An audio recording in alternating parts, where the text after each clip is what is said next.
ladies and gentlemen, what is happening YouTube? Right, I'm going to do a review on a fragrance today from the house of Amouroud, and this is not a first impressions, but I'm going to show you the box.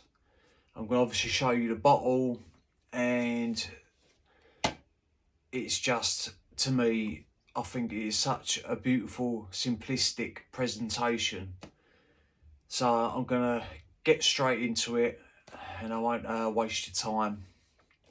So I'm going to show you the box. Look at that. Even the box. You just got some information on the back. And then just on the bottom, I believe your batch code is here. Yeah, the batch code's on the bottom. Right. Now, this is where it gets really good, to me anyway. Look at that. Look at that beautiful pouch. It's sort of like, you know, the pouch that you get from Mancera and Montel. But this is just, it's got like a, I don't know, a bit of a silky feel to it. Look at that. And then look at the bottle. Look at this. I shouldn't hold it by the cap. Look at that bottle. Look at the colour of the juice. Look at that. You cannot tell me that that is not a good looking bottle. I've got another one from the house as well called Whetstone, and that comes in another white bottle. And then in their house you have, so they've got different collections. I think this is the Woods collection, and then you've got another part of the house which comes in black bottles. And I have not tested none of them yet, so I cannot comment on them. But today I'm just going to talk to you a little bit about this fragrance and how much I love it. Right, so I'm going to read you the notes that I've found for this. I do know some of the notes off my head, but I want to give you all the notes so you sort of get a feel for the fragrance. So I have written down, because where I'm reviewing quite a lot of fragrances at the minute and testing a lot of fragrances out, it is so hard, well, for my brain anyway, to memorise and just to keep all of them lodged in there. My brain just don't work that way. So I've written them down just to let you know. So I'm going to read them to you. You've got bergamot, pimento, pink pepper, cactus flower, sage and vanilla. And then you have Java vetiver oil, tobacco blossom and tonka bean. This fragrance to me is, well, let me just start off by saying at the minute I've been on a vetiver binge. Like, I am loving the note of vetiver. And I bought this a little while back and I've given it a good few wearings. I think the juice level is up to about there, I believe. The sun's making it all illuminate, but it's about there, the juice level. So I've given it some good wearings. The vetiver in this to me is clean, sharp and crisp. There is, to my nose, there is nothing off-putting about this at all. As soon as you spray this, you get a blast of that pink pepper and that bergamot straight away, and then the vetiver is there.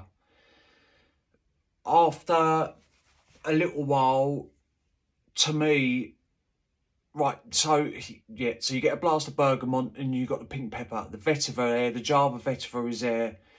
And then once it starts drying down a little bit, to me, there's just a little bit of a citrus background, not prominent or up front, but just in the background. And I think that helps level out the vetiver in it.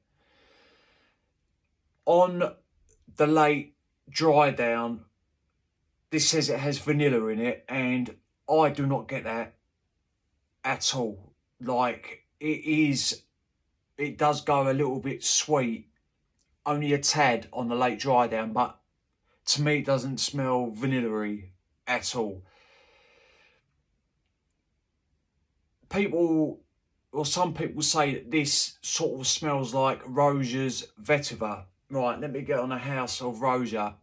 I've never tried their fragrances.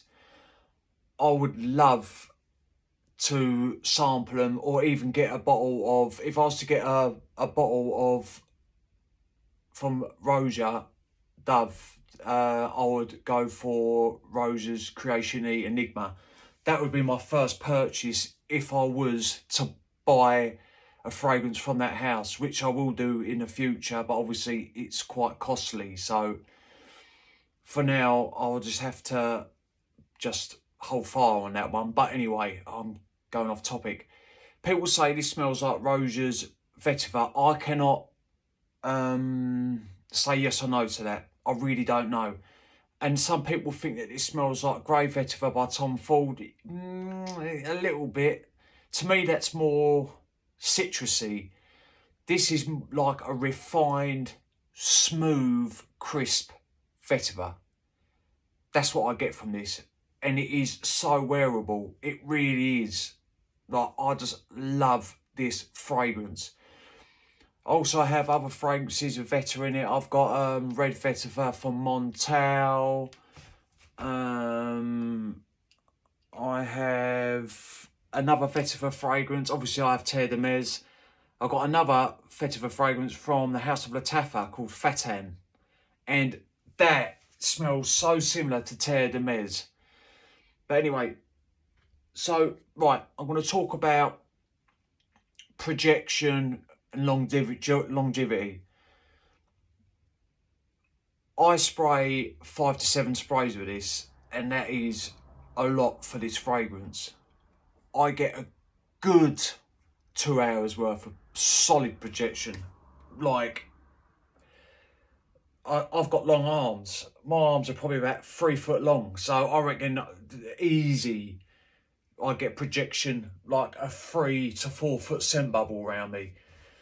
And then the sillage, or the sillage, whatever you want to call it, is crazy. Like, if you put 5 to 7 sprays of this on and you're walking through people, I don't think it's gonna overpower them. I just think that they're gonna get such a good whiff of this fragrance.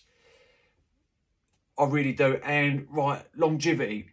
So after 2.5 hours, it starts to sit a little bit closer to the skin. Not really close, but it probably reins in to about a foot. And then it becomes a skin scent on me 7 to 8 hours. I can still pick it up, but it is a skin scent by then. I bought this fragrance off of a website called Sea Scents, and I think they're based in the UK. And they do really good prices on some of their clearance fragrances and just on some of their fragrances in general. So this is where I picked this up from. What would I rate this fragrance? I would rate this a 9 out of 10. I love it that much. It is just such a nice smelling vetiver fragrance. It really is. Obviously, if you're not into vetiver, I won't even go near it with a barge pole. But if you love vetiver fragrances, I think if you sampled this and you smelt it, you would enjoy it. I got a sample from the house of Masque Milano called Hemingway. And if you've smelt Hemingway, the initial opening, to me, for the first 5 to 10 minutes, smelt kinda similar. So I would class it, because obviously I haven't smelt every single vetiver fragrance out there, but I've got a sample of that, and to me that is what I would put it in, sort of the same vein as is Masque Milano's Hemingway.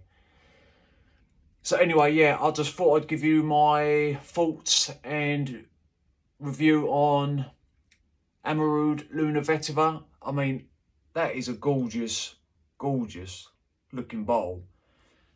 Whetstone is in another white bottle, like I've said already, and they look so nice on the shelf. They really do. All the bottles are the same size and shape, but like I say, you've got 2 different collections, I believe, and they come in black bottles and white bottles, and they're just simplistic, smart, beautiful looking bottles. I mean, Look at it. Look, it's I get it out of the sunlight. Look, it's a nice white bottle, and then look at that juice. Anyway, I'm waffling on. I appreciate your time. If you've tried this, let me know. I will comment back on your comments. If you like it, if you dislike it, if you like this review, press like. If you dislike, still press like. I'm joking. It's up to you. Everyone has their own opinion. I'm just here trying to let you know what fragrances I've smelled and what I think's good and what I think's bad. So, own opinions. Everyone's got them. Remember, people, smelling good is always a pleasure and never a chore. And I'll see you on the next one. Peace.